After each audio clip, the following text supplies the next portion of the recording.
First of all, let me introduce myself so that you know effectively where I'm coming from in what I'm about to say. Yes, currently headmaster at Akeley Wood School, and that is a co-ed, independent day school in Buckinghamshire, and it's across 3 separate sites. So we educate children in our nursery from 12 months all the way up to 18 years. I'm conscious, though, you don't want me to give you a lightly veiled advert for Akeley Wood.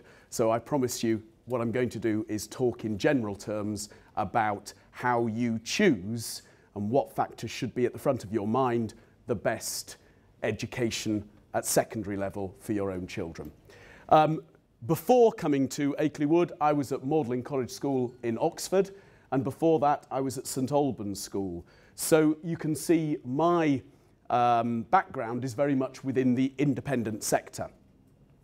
That said, what I don't want to do here is make an advert neither for Akeley Wood nor for the independent sector specifically.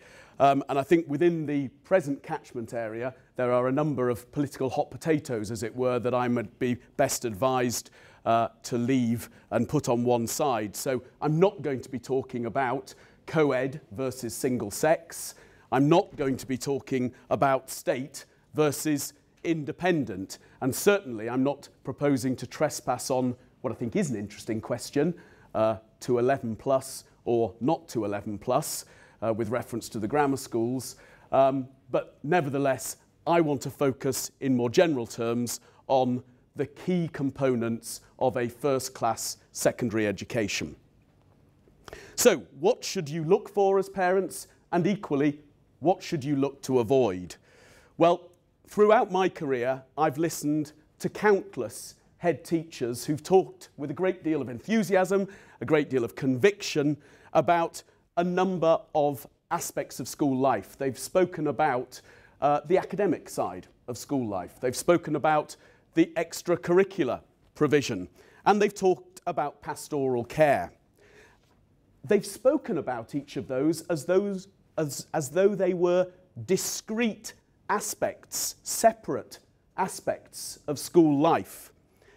And therein, at the outset, I want to suggest to you, lies certainly a very big mistake. What I will argue this morning is that the connections between the academic, the extracurricular, and the pastoral should be, in the very best schools, absolutely seamless. Why? Because actually, at the heart of a good school stands care. And if we identify that with pastoral care, as well we might, then actually all of the successes academically, all of the successes from an extracurricular point of view come from that centre. They are, if you will, satellites of that centre. Following on then from that stress on care, let me try to be a little bit more specific. I'll identify 3 elements that I think personify the care that a school ought to be showing to you as parents, but also to the children. Each person, the pupils, should be known as an individual, known as the person they are. Each person, and a school needs to work very hard to this end, needs to be happy. And lest that at the outset sound a wee bit trite, because I don't mean it clearly to sound trite or too touchy-feely, I feel fundamentally that the happiness of individual pupils is paramount. It's an end in itself, and as parents, that's what we want for our children, for them to be happy. But equally, if, as schools need to be, we're concerned about raising standards, we're concerned about optimising levels of success for our children, then actually a prerequisite of that is that the children are happy. And I really fundamentally believe that. So if we are on board in that regard, then you've got to work hard to make sure that they're happy if you're serious about making sure that they realise their full potential. And finally, find a school where pupils are going to grow up to be comfortable in their own skin. Again, it's often overlooked. I have been associated with many schools where actually what's been paramount has been getting them through examinations, jumping through hoops. Doesn't always serve them well. It's vital, and I'll come on to this later on, the academic success of a school, but actually one of the greatest gifts that you can give to a young person is that when they leave school, they know who they are and they are comfortable with who they are. That way, I believe, they will be far more likely to be a success in the workplace because they'll be able to have good relations with work colleagues. Equally, they'll be far more likely, dare I suggest, in their private lives to strike up good personal relationships and be happy at home too. And once again, if as parents that's what we're looking for our children, then look for a school that will deliver that. So, I reiterate, crucial to a school's success, 3 points. Each person is known as the individual that they are, pupils are happy, and they grow up to be comfortable in their own skin. If that's all true, what then should you as parents seek to avoid in looking at a school? Well, where I believe teachers don't have the time, and this is sadly the case in many schools, if they don't have the time properly to get to know the young people in their charge, then be afraid. Because ultimately they won't be happy, they won't feel secure in where they are. What a teacher wants to do, and this for me is what makes an outstanding teacher, is yes, of course, communicate a body of language and get that across, that level of understanding. But an outstanding teacher should be doing more than that. Ultimately, it's about motivation, dare one say it's about inspiration. It's that ability to put that fire in the belly of a young person for your subject, and that's life-changing. That's the magic of education, where teaching and learning come together. And that is a phenomenally special event, but it requires for the teacher and the pupil to have mutual respect and ultimately to know each other.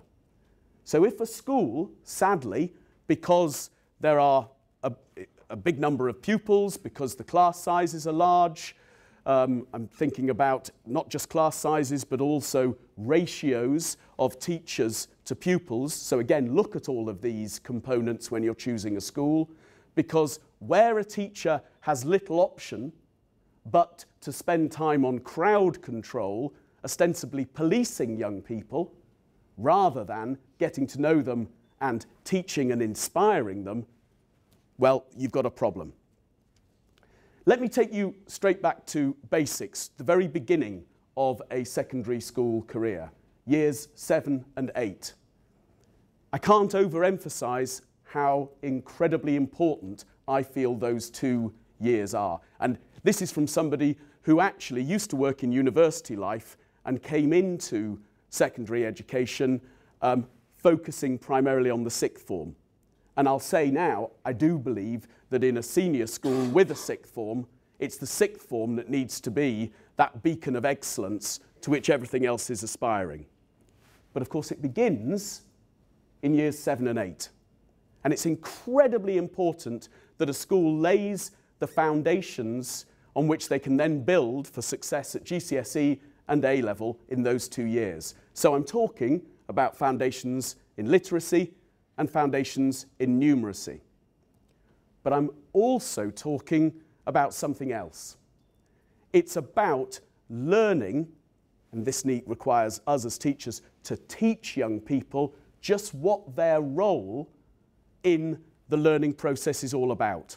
At primary school, however active a learner you are, actually, the teacher's over here and the student is here, most of that distance is travelled by the teacher in the very nature of it.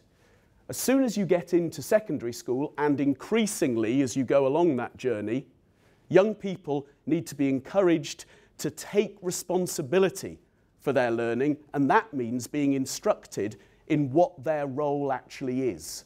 So what do they have to do to meet the teacher, and thereby this magical event of teaching and learning coming together happens. So they've got a responsibility, and you need to teach them how you do that. So ask a head teacher when you visit a school, what are you doing about independent learning, that set of skills? And it's phenomenally important, because I take you back to what I was saying earlier on about just jumping through hoops. When I was in university life, I was always astonished at how I'd be faced with these phenomenally bright young people as undergraduates. And they got, all of them, A's and B's to get into the courses at university. And so to that extent, their schools had served them well. But actually, they were very ill-equipped in terms of independent study skills. And as a result of that, many of them fell by the wayside. So, for example, they didn't know how to listen to what someone was saying, be able to write down just the salient points of what that person was saying without writing down everything, and still follow that person's train of thought. And why would they? Because you need to be taught those sorts of things. So again, ask the head teacher of a school which you're visiting, what are you doing? What is your programme from year 7 all the way up to the 6th form about working effectively? Because you can spend hours poring over your books, and obviously a school will want to inculcate that in a young person, that they need to work hard, but work clever as well. Make sure you're using your time effectively. So really key that you have a holistic education and that it answers a number of different questions. I want to move on now, and this I think really should be, with a look at the clock now, my final point, and it's about the ethos of a school.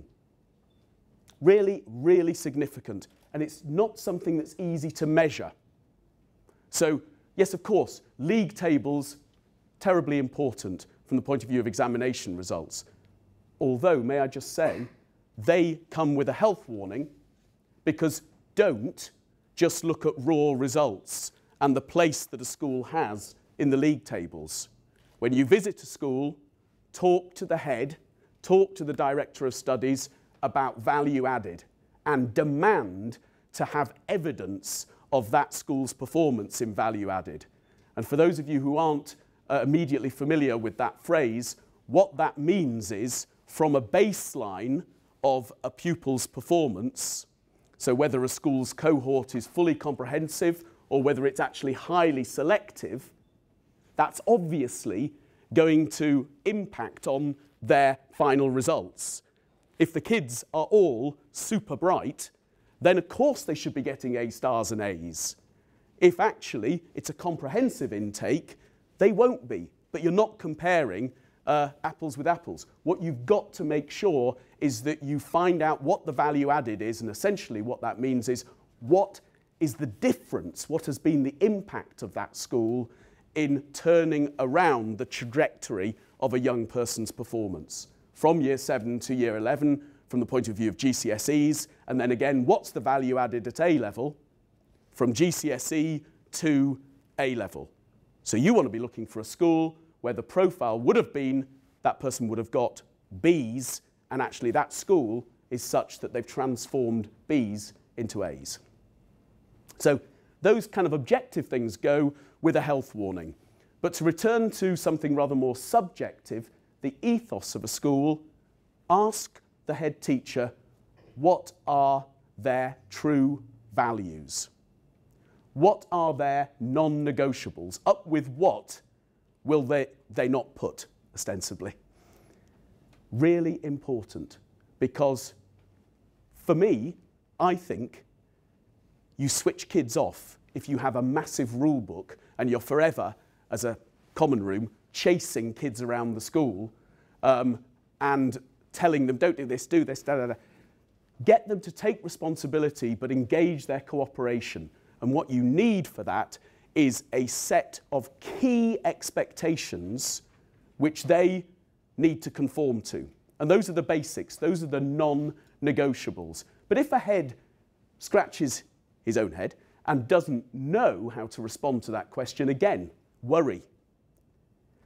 If a head doesn't give you a very convincing answer as to what their non-negotiables are, where their absolutes are, where they draw that line in the sand and woe betide anyone who passes it. Again, worry about that, because that actually dictates the whole ethos of a school. It's really important. The values that the head articulates comes down to the staff and ultimately through into the pupil body.